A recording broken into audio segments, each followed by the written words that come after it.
Okay, well, I think one of the most important things about a support group is that it provides, exactly as it says, it provides emotional support.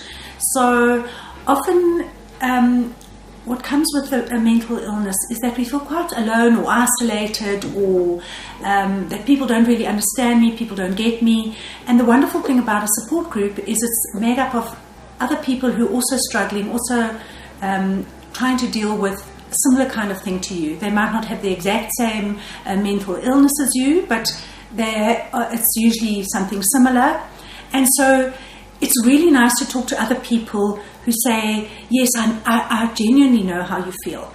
It's not a friend offering sort of unhelpful advice like, well, I think, you must just have positive thoughts, or, family members sometimes say, I think you need to pull yourself together.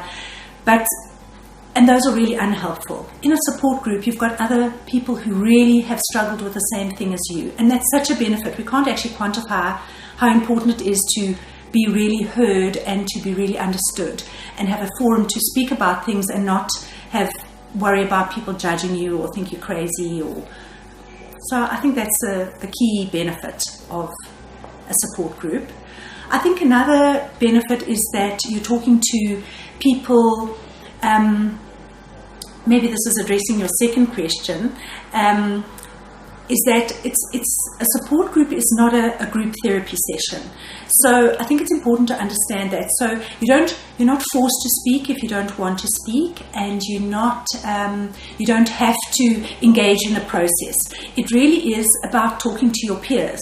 So you can get a lot of advantages like coping skills. So that's another benefit. People can say, well, when that happened to me, this is what I did. And you can say, oh, yeah, no, but I've tried that and it doesn't work. And someone else says, well, this worked for me. So that's a real advantage of a support group, is it's not just you and your therapist, or you and people who don't understand. It's people who've literally struggled with the same issue as you and can offer supportive, helpful coping skills.